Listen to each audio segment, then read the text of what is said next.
Good Sunday morning and welcome into the Sports Source. Happy to have you with us. We've got a lot in today's show. A lot of Tennessee football talk right off the bat. It was SEC Media Days this week, so we're going to talk about that. We're going to talk about SEC predictions, some new rules that are coming into play, the new playoff system. Is that going to be any less confusing than the BCS? Also, Tennessee's got the great freshman class coming in, but is there a reason for concern there? We'll talk about that in the first half of the show. So a lot of stuff coming up in today's program. We get it started, as always, by our good friends at Novacopy, and they can provide your business with copiers and printers. You know that. That's their specialty. But with a free cost analysis of your business, they can help you streamline your workflow, reduce your monthly expenses, and make your business more efficient. My question to you is, business owners out there, large and small, why not call? It's a free analysis. Free being the operative word. You call them, they'll do a workflow analysis of your business, see how they can save you money. If they can, you've just saved money. If they can't, it was a free analysis. So Novacopy is a group you need to call. Trust me, anybody out there, I run a small business, Novacopy is a great group to get with. Give them a shout. All right. I'm glad to get with this group. It's rare that we're all in position, but with football season now approaching, I think for the most part, we're going to be here a lot. We got Jimmy Himes from 990 and 99.1, the Sports Animal. We have Bob Hodge, freelance contributor to the Knoxville News Sentinel. We have Mike Strange, who's a paid Lance contributor to the Knoxville News Sentinel. And we have Chuck Cavaleris from Tennessee Golf Central and many other media outlets across East Tennessee. Let's just start. Media Days took place in Hoover, which is, people keep asking me, why didn't they do it in Birmingham? Hoover, you might as well say it's like Farragut. So it's an outskirts of Birmingham. Tennessee's Butch Jones seemed to say a lot of the right things. I think certainly most of the media down there, when they talk about these coaches, everyone has good things to say about Butch Jones. I mean, the players, the ex-players who are analysts, the analysts on ESPN, all say glowing things about Butch Jones, to the point that more so than some of the other coaches in the league that you would think, well, they've got a better track record. But I want to know what you thought of one of his key talking points. A lot of his interviews, he brought up the fact that most SEC teams replace a third of their team every year. At Tennessee, replacing half his team. So he pointed that out, and he then pointed out that having to replace the entire offensive line, the entire defensive line, and all of his kicking specialists. So he lays that out there. Then he would come back and say, but that's creating opportunity. We're excited. We're optimistic. But I thought it was pretty clear he's trying to lay the groundwork. My question is, knowing how people react to these things, do you think he's going about it the right way? Should he have handled it that way, or should he have said, as Kevin Sumlin said, we don't get rebuilding years in the SEC. If we rebuild too much, there'll be a new guy standing here. So was Jones doing it the right way? Do you like the message that he had at Birmingham, or do you think he should have gone the Kevin Sumlin route and said, nah, we're not rebuilding anything?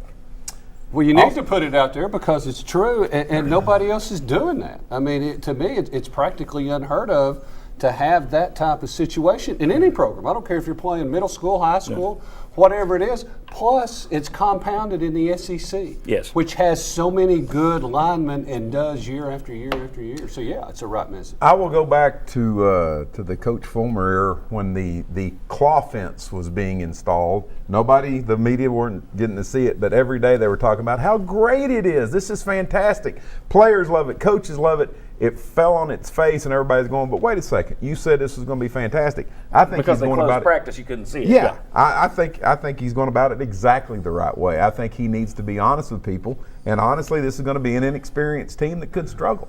I like what he said. I didn't have any problem with what he said, and I think he's right about it. You don't want to build up expectations where people are thinking you're going to win 8 or 9, then you come in with 5 or 6, and they're like, well, wait a minute. We thought this guy was going to have a good team. We thought he was a good coach. Sumlin's in a different situation. Yeah. He had an 11-win season a while ago. He recruits in the state of Texas. He's been there longer. He's got a better roster. Now, next year, you're not going to want to hear any of that from Butch Jones. Yep. All right, but right now, I think it's fine. And you do get rebuilding years. Agreed. or else, Derek Dooley went the lasted 3 years. Butch Jones went the last 2 years. Yeah. So you do. And I as far as setting up the year, this is Sunday. He said it, 4 days ago? I barely remember what he said 4 days ago. By August 31st, nobody will remember what he said. You're wrong. You're not a fan. But he will say it. But the thing is, he will say it 50 more times between now and then to reinforce it. Yeah, I really don't have a problem with it either. There's basically there's usually two tracks you can take, and that is, well, we don't rebuild. There's no such thing as a transition year. Or you can Lou Holtz it and just talk your team down every single year. We're in trouble here, we're in trouble there. He's gone in the middle, and I think that's a wise route, especially as you guys say with what's coming up in the SEC with a team this young and this inexperienced on both lines. As we've mentioned, not only is it rare that the only team going through it this year, nobody went through it at all last year. So in the nation, out of 125 FBS schools, Tennessee the only school to do this in the last 2 years. There was some local news, and want to get your take on the selection of Jeff Jarnigan as the new PA announcer at Neyland Stadium. We had Jeff on when Bobby Denton passed, because Jeff has done the work for the band in Neyland Stadium for years, worked with Bobby there at Neyland Stadium, has done basketball forever. Jeff, very well liked in the local media community. Thoughts on him? You know, you don't want to say replace Bobby Denton. I know he's gone out of his way to say I'm not replacing Bobby Denton, but the thoughts on the selection of Jeff Jarnigan. I think it's a good fit. Yeah, I think it would have been a surprise if it had not been Jeff Jarnigan. I think he does a really nice job at Thompson Bowling Arena. It was a natural. I was surprised that he's been doing basketball games for 9 years already. It didn't seem like that. One of my first thoughts was Tennessee finally got a higher right. You know, since they did that. Yeah, you're right. Kind of a natural fit. He did have the inside track, I think, with what he'd been doing. I thought it was a good hire. He's done the orange and white game for 8 or 9 years, and he really wanted the job. He's respectful of Bobby Denton as well. He understands how to handle that situation. He's even talked about maybe using some of Bobby's key phrases for the next 2 years, so that would almost get Bobby to the 50 years that he was hoping to get to. Yeah. So, like it's football time in Tennessee, and pay these prices, and please pay no more. So, I think Jeff's a good hire. And I think one of the keys to it is Tennessee is all about traditions. And so you've got a voice that people are familiar with because of Thompson Bowling Arena, because he's been on the radio and in the media so long around here. And I just think that makes people feel better. They know him. They had a lot of good options, but I agree with you guys. I don't think there was any question that he had the inside track from the get-go. And the familiarity is going to be key, I think, for fans, because it is going to be different not hearing Bobby Denton over there. But I think that Jeff's a guy who, I mean, you want somebody, you don't want to bring somebody in from out of town to do that kind of a job. I mean, Jeff's someone that knows the tradition. And the other thing, like Bobby, he's a flat out fan. So I think once he gets comfortable over there, I don't know if he'll ever say third in the river, but I think Jeff will probably lay it on occasion. And he's done really well for an old Fulton boy. You know? Wonder if he's watching.